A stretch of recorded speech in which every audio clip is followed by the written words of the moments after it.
Variety landed a piece citing 6 separate Netflix insiders whose mood on the floor of the building has now been distilled into the kind of 3-word verdict on the sausage partnership the streamer's press office has spent the last 24 hours trying to walk back.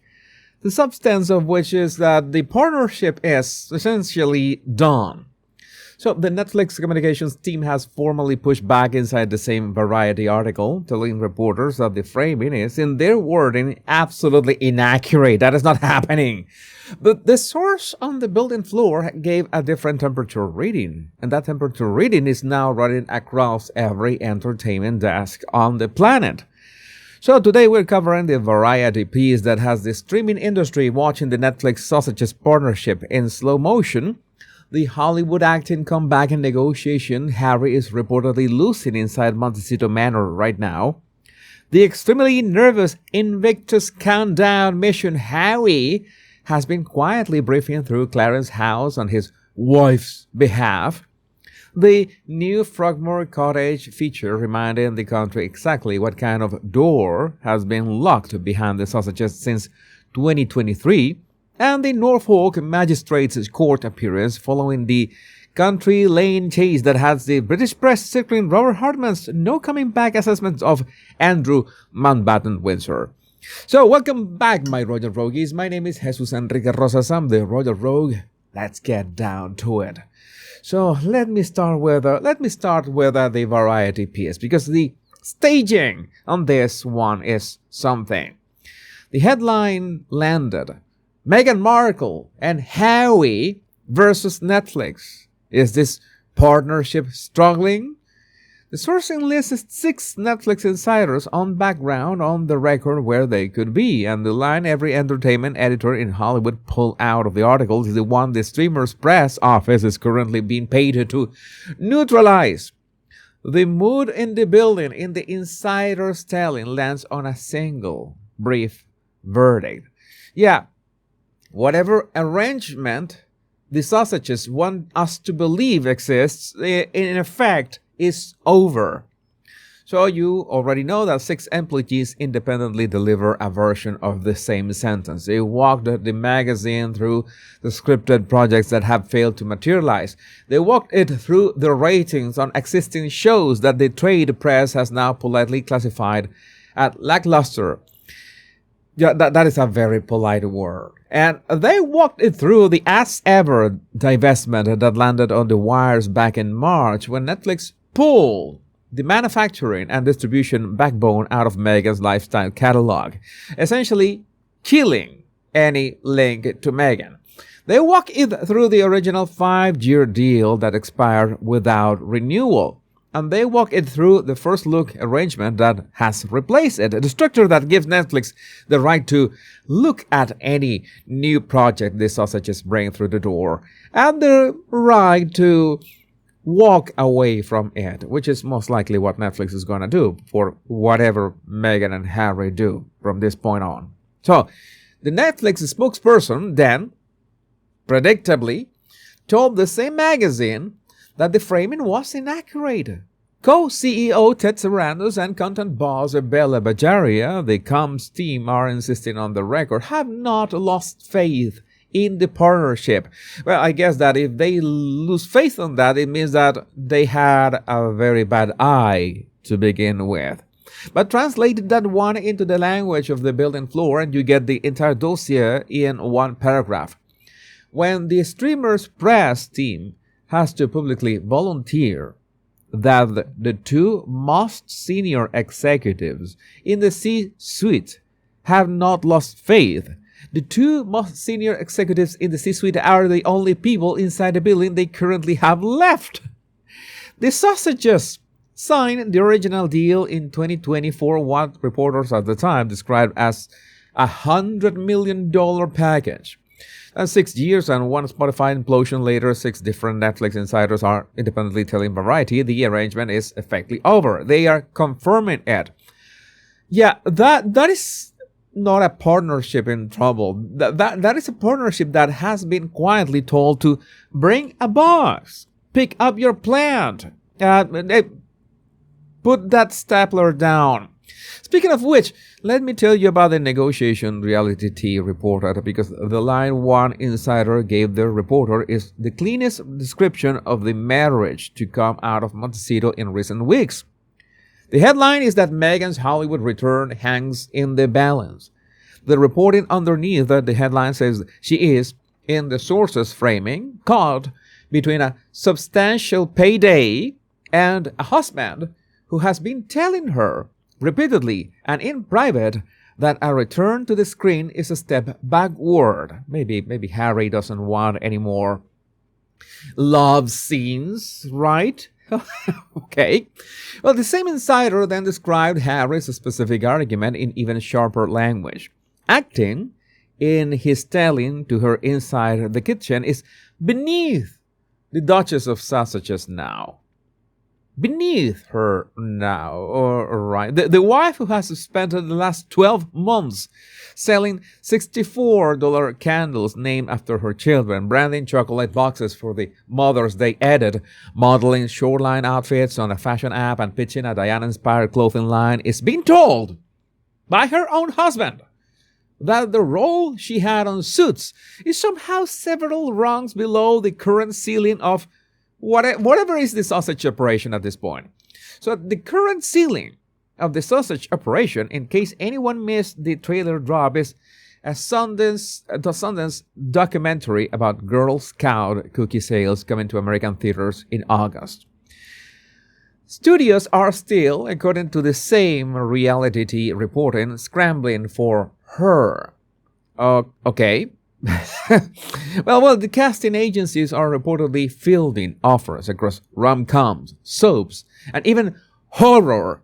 And that is, horror is a genre that Meghan has a lot of experience in. Maybe not on the screen, but you know what I mean. If you know what I mean. But there's a confirmed self-cameo in MGM's close personal friends, Brie Larson, Lily Collins, Jack Quaid, and Henry Golding sharing the marquee. It's nice to see Brie Larson, by the way, coming back, but that is a topic for my Scene Surgeon channel.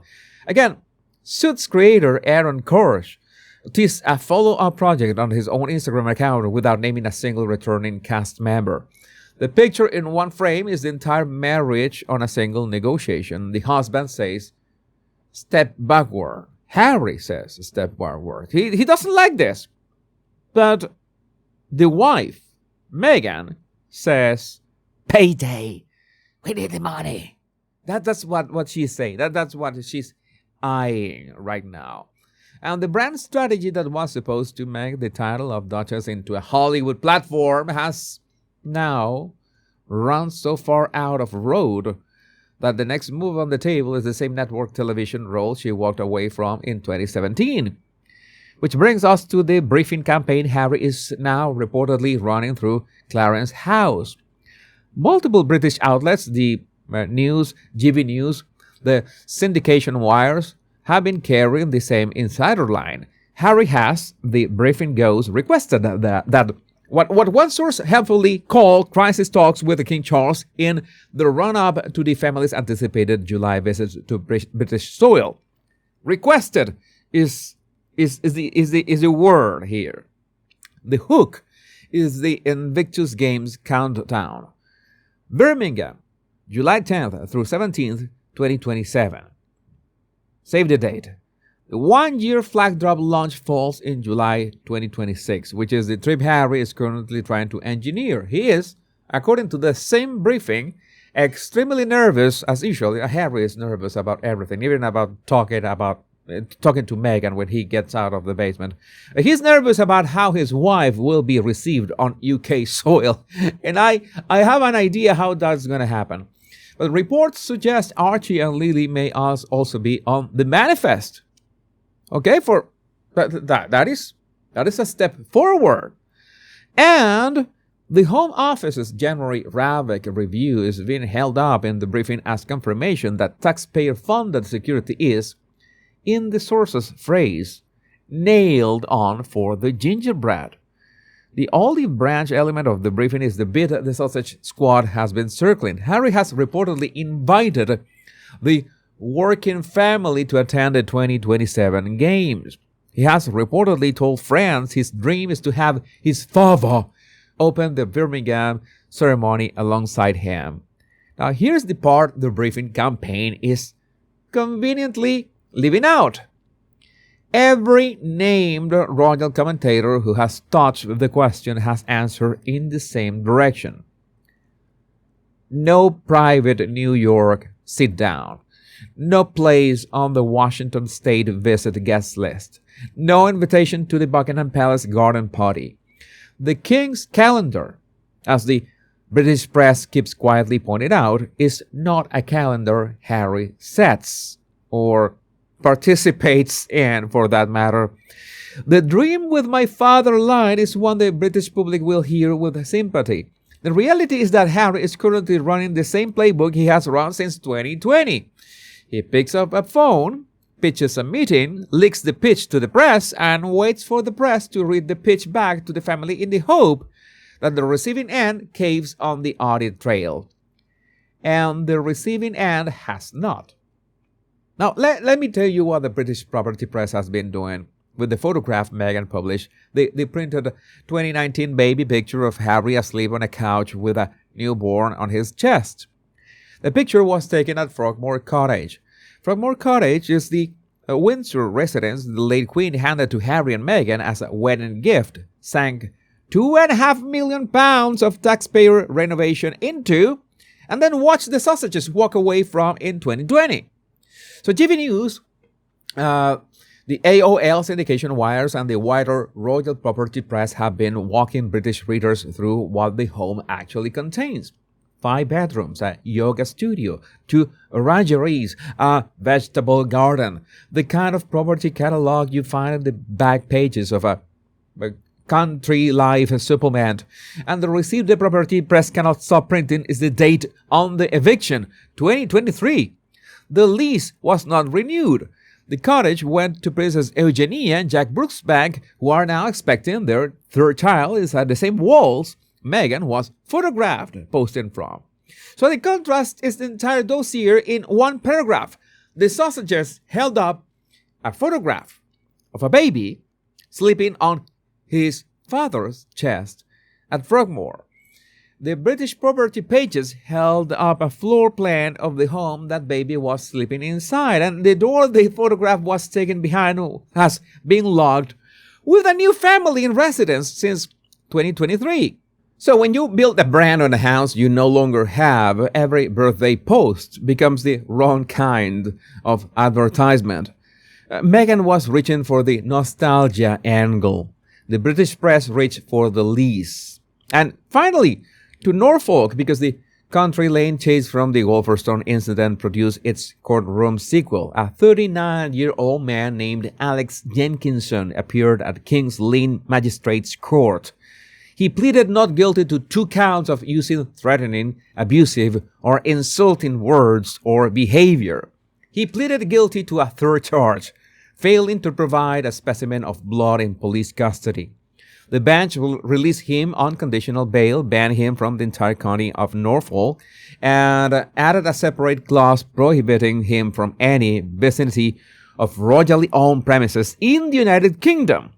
So that is the legal sequel to an incident that began with Andrew Mountbatten Windsor walking the late Queen's inherited corgis up to a country lane near his new apartment residence at Marsh Farm, and ended with a man in a balaclava chasing him on foot down the same lane while his protection officer reversed their car at speed. So Andrew is 66, right? Okay, if I remember correctly. The titles came over 2 months ago in the wake of the most recent round of Epstein disclosures. The Royal Lodge 30-room residence is gone. The Marsh Farm compound is the new envelope. And the British public were reading 2 sets of headlines about him at once. The first was the courtroom report from King's Lynn. The second was biographer Robert Hartman, who has tracked his family for 3 decades on the record in a reality TV piece.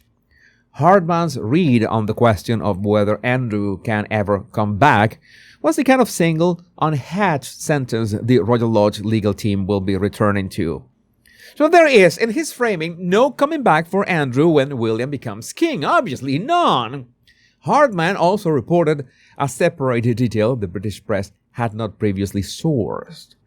Prince William reportedly placed a personal phone call to his uncle when the titles came off 2 months ago, allegedly. The framing William used in private in Hardman's account was that of an older nephew worried about a troubled relative. The institutional position, by the way, has not changed. The personal grace might have been extended, and the institution is doing both jobs at once, the way it always has. But let me know what you think about this in the comments. My name is Jesus Enrique Rosas. I'm the Royal Rogue. Much love and bliss.